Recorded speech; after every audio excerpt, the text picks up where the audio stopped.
अस्सलाम वालेकुम। मैं आपका दोस्त अफसर खान आज फिर अपने यूट्यूब चैनल पे आप सबका बहुत बहुत स्वागत करता हूँ। और आज एक फिर नई हदीस लेके आया हूँ जो सही मुस्लिम से है। और बाब है इस बात का बयान कि रसूलुल्लाह सल्लल्लाहु अलैहि वसल्लम पर वही यानी अल्लाह का पैगाम उतरना क्यों कर शुरू हुआ। हदीस नंबर है 403 और रावी है उम्मुल मोमिनीन आयशा रज़ियल्लाहु ताला अन्हा।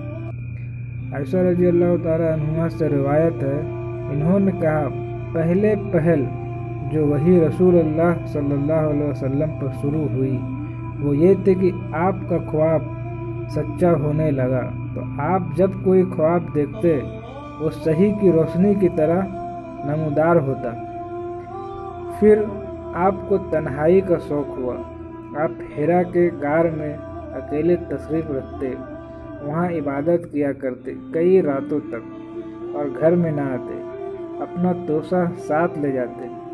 फिर हजरत उम्मुल मोमिनीन खदीजा रज़ियल्लाहु ताला अन्हा के पास लौट कर आते वो और तोसा इतना ही तैयार कर देते, यहाँ तक कि अचानक आप पर वही उतरी और आपकी वही की तवक्का ना थी। आप इसी हिरा के गार में थे कि फरिश्ता आपके पास आया और उसने कहा, पढ़ो। आपने फरमाया, मैं पढ़ा हुआ नहीं। आपने फरमाया, इस फरिश्ते ने मुझे पकड़कर दबोचा इतना कि वो थक गया या मैं थक गया। फिर मुझे छोड़ दिया और कहा, पढ़। मैंने कहा, मैं पढ़ा हुआ नहीं। इसने फिर मुझे पकड़ा और दबोचा यहाँ तक कि थक गया, फिर छोड़ दिया और कहा, पढ़। मैंने कहा, मैं पढ़ा हुआ नहीं हूँ। उसने फिर मुझको पकड़ा और दबोचा यहाँ तक कि थक गया, फिर छोड़ दिया और कहा, इक़रा बिस्म रब्बिका अल्लज़ी खलक़, आखिर तक, यानी पढ़ अपने मालिक का नाम लेकर जिसने पैदा किया आदमी को खून की फटकी से। पढ़ और तेरा मालिक बड़ी इज्जत वाला है, जिसने सिखाया, कलम से सिखलाया आदमी को वो जो नहीं जानता था। ये सुनकर रसूलुल्लाह सल्लल्लाहु अलैहि वसल्लम लौटे और आपके मूंढे और गर्दन के बीच का गोश्त फड़क रहा था डर और खौफ से, चूँकि ये वही का पहला मरहला था और आपको आदत न थी, इस वास्ते हैबत छा गई। यहाँ तक के पहुँचे हजरत खदीजा रज़ियल्लाहु ताला अन्हा के पास और आपने फरमाया, मुझे ढाँप दो। तो इन्होंने ढाँप दिया यहाँ तक कि आपका डर जाता रहा। इस वक्त अपनी बीवी खदीजा रज़ियल्लाहु ताला अन्हा से फरमाया, ऐ खदीजा, मुझे क्या हो गया, और सब हाल बयान किया। कहा, मुझे अपनी जान का डर है। खदीजा रज़ियल्लाहु ताला अन्हा ने कहा, हरगिज़ नहीं, आप खुश हो जाए, कसम अल्लाह की, अल्लाह ताला आपको कभी रुसवा न करेगा या कभी रंजीदा न करेगा। आप अल्लाह की कसम नाते को जोड़ते हैं, सच बोलते हैं, बोझ उठाते हैं, यानी अय्याल और इत्फाल और यतीम और मिस्कीन के साथ हुस्न सलूक करते हैं, इनका बार उठाते हैं और नादार के लिए कमाई करते हैं और मेहमान की और सच्ची आफतों में से जैसे कोई कर्जदार हो गया या मुफलिस हो गया और कोई तबाही आई, मदद करते हैं लोगों की। फिर खदीजा रज़ियल्लाहु ताला अन्हा आपको वर्का बिन नौफल के पास ले गए और वो खदीजा रज़ियल्लाहु ताला अन्हा के चचा जात भाई थे, क्योंकि वर्का नौफल के बेटे थे और नौफल असद के, और खदीजा रज़ियल्लाहु ताला अन्हा खुलीद की बेटी थी और खुलीद असद के बेटे थे। तो वर्का और खदीजा के बाप भाई थे और जाहिलियत के ज़माने में वो नसरानी हो गए थे और अरबी लिखना जानते थे, तो इंजील को अरबी में लिखते थे जितना अल्लाह को मंजूर था, और बहुत बूढ़े थे, इनकी बिनाई जाती रही थी बुढ़ापे की वजह से। खदीजा रज़ियल्लाहु ताला अन्हा से इनसे कहा, ऐ चचा। वो चचा के बेटे थे, पर बुजुर्गी के लिए इनको चचा कहा, और एक रिवायत में है चचा के बेटे। अपने भतीजे की सुनो। वर्का ने कहा, ऐ भतीजे मेरे, तुम क्या देखते हो? रसूल अल्लाह सल्लल्लाहु अलैहि वसल्लम ने जो कुछ कैफियत देखी थी सब बयान की। वर्का ने कहा, ये तो वो नामूह है जो हजरत मूसा अलैहिस्सलाम पर उतरी थी। काश मैं इस ज़माने में जवान होता, काश मैं जिंदा रहता उस वक्त तक जब तुम्हारी कौम तुमको निकाल देगी। रसूल अल्लाह सल्लल्लाहु अलैहि वसल्लम ने फरमाया, क्या वो मुझे निकाल देगी? वर्का ने कहा, हाँ, जब कोई शख्स दुनिया में वो लेकर आया जिसको तुम लाए हो, यानी शरीयत और दीन, तो लोग इसके दुश्मन हो गए, और जो मैं इस दीन को पाऊंगा तो अच्छी तरह तुम्हारी मदद करूंगा। इसी तरह यानी नाविन का इस ताबीर सच्ची होती है, मतलब नबी की साफ और खुली किस्म का सबा इसमें ना रहता। उलमा ने कहा है कि ये हालात 6 महीने तक रही नबूवत से पहले। इसके बाद अलमिया हजरत जिब्राइल आपके पास तशरीफ़ लाए, और वेद इसमें यह था कि अगर वक्ता पहले ही से हजरत जिब्राइल आपके पास आ जाते तो शायद आप घबरा जाते और बसीरियत की वजह से अचानक नबूवत का भार न उठा सकते। ये हदीस सहाबा के मरासिल में से है, क्योंकि हजरत आयशा रज़ियल्लाहु ताला अन्हा की उम्र इतनी ना थी कि इन्होंने खुद ये हिस्सा देखा हो, बल्कि ज़रूर खुद रसूलुल्लाह सल्लल्लाहु अलैहि वसल्लम या किसी सहाबी से सुना होगा। और सहाबी के मरासिल रिवायत बा इत्तेफाक उलमा हुज्जत है और नहीं खिलाफ किया इसमें किसी ने सिवा अबू इसहाक असफरानी के। आपको तन्हाई का शौक़ हुआ, यानी खुलूत और अजलत का, और ये वो अमर है जो मदार इज्जत का इख्तियार न किया, और एक मुद्दत तक तन्हा रहकर फ़िक्र और मुराक़बा न किया।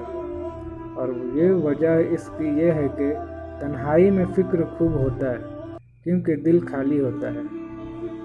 मुस्तकिल से तो इसको मौक़ा मिलता है एक मतलब की तरफ बाखूबी मुतवज्जा होने, और मुब्तदी को हालात इस्तगराक पैदा करने के लिए अव्वल तन्हाई ज़रूरी है। फिर जब ये क़ुव्वत हासिल हो जाती है और इसको मुल्क हो जाता है तो तन्हाई की ज़रूरत नहीं रहती, और लोगों में बैठकर भी एक ही मतलब की तरफ अपने दिल को पूरी तरह लगा सकता है। इसीलिए बाद अजनबात के हमारे पैगंबर को तन्हाई की ज़रूरत न थी। हरी या हरा अक्सर हाई हत्ता एक पहाड़ है मक्का से 3 मील पर। जो शख्स मक्का से मीना को जाए तो बाएं हाथ पर पड़ता है। अब वहाँ एक कबा बना हुआ है, और इस पहाड़ को जब्बल नूर कहते हैं, यानी खूब ही दाबू चाजवार से। और जाहिर है कि हजरत थक गए होंगे, क्योंकि फरिश्तों को खुदावंद ताला ने बहुत ताकत दी है और वो थकते नहीं। उलमा ने इख्तिलाफ किया है कि ये फरिश्ता कौन था। अक्सर ये कहते हैं कि हजरत जिब्राइल थे, क्योंकि वही का काम इन्हीं के सरपर्द है, और बाजों ने कहा इसराफिल थे। और ये जो हजरत रसूलुल्लाह सल्लल्लाहु अलैहि वसल्लम ने फरमाया, मैं पढ़ा हुआ नहीं, इससे ये गर्ज है कि मैंने कोई किताब नहीं पढ़ी या मैं अच्छी तरह पढ़ नहीं सकता, क्योंकि उम्मी होना दूसरे के पढ़ाए से पढ़ने का माना नहीं। और बाजों ने कहा कि इस फरिश्ते ने एक सहीफा हरीर का आपके हाथ में दिया था जब आपने ये फरमाया। इस दबोचने से ये मकसूद था कि नूर मलकी रसूलुल्लाह सल्लल्लाहु अलैहि वसल्लम के तमाम जिस्म शरीफ में शरीयत करे और आपका दिल खूब मुतवज्जा हो। और इसी वजह से बार बार ये अमर किया। इस हदीस से साफ मालूम हुआ कि सबसे पहले जो सूरत कुरान की उतरी वो यही सूरत है और यही सही है, और इत्तेफाक है इस पर जहूर सलफ और खलफ का। और बाजों ने कहा कि सबसे पहले सूरह मुदस्सिर उतरी, पर वो कौल सही नहीं है। और बाजों ने इस हदीस से ये दलील ली है कि बिस्मिल्लाह सूरत का जजा नहीं, क्योंकि यहाँ बिस्मिल्लाह को जिक्र नहीं किया। इसका जवाब यह है कि शायद बिस्मिल्लाह बाद को उतरी हो, जैसे बाकी सूरह बाद को उतरी। काजी अय्याज ने कहा, ये फरमाना आपका इस वजह से ना था कि आपको शक था अल्लाह के पैगाम में, बल्कि आप डरे कि शायद इतना बड़ा बोझ आपसे ना उठ सके और जान निकल जाए, क्योंकि वही की शक्ति से बहुत मशक्क़त होती है। या ये ख्याल इस वक्त तक हो जब तक ख्वाब में नबूवत की बशारतें हुई और फरिश्ते की आवाज़ आपने सुनी, पर इससे मुलाकात नहीं की, तो आपको खौफ हुआ शैतान का। पर जब फरिश्ते से मुलाकात हो गई, इस वक्त तो किसी तरह का शक नहीं रह सकता और न शैतान के गलबे का डर। नावी ने कहा, दूसरी तावील ज़ईफ़ है, क्योंकि हदीस से साफ मालूम होता है कि आपने ये फरिश्ते की मुलाकात के बाद फरमाया, सच्ची आफतें कहीं इसलिए कि जो आफतें नाहक की वजह से आए, जैसे कोई फजूल खर्ची से मुफलिस हो जाए या जुल्म करे और बला में फंस जाए, तो इसकी मदद करना ज़रूरी नहीं। सुभान अल्लाह। बीबी हो तो ऐसी जैसे हजरत खदीजा रज़ी अल्लाह ताला थी, जो अपने खाविन को मुसीबत के वक्त में तसल्ली और तसफी दे और हर एक मामले में सलाह नेक दे। हजरत खदीजा रज़ी अल्लाह ताला अन्हा की अक्लमंदी और दिनाई और लियाकत और इस्तिदाद के साबुत के लिए सिर्फ यही एक हदीस काफ़ी है। मतलब इनकी गुफ्तगू का ये है कि आपके इखलाक और आदत और खसाइल तो निहायत उम्दा है, जिनकी वजह से खुदा भी आपसे खुश है और खलक खुदा भी राजी है। फिर आप पर आफत आना अकल के खिलाफ है। तो इसी तरह आज का था, इंशाअल्लाह फिर लेके आएंगे। अब दीजिए इजाज़त। अस्सलामु अलैकुम वरहमतुल्लाहि वबरकातुहू।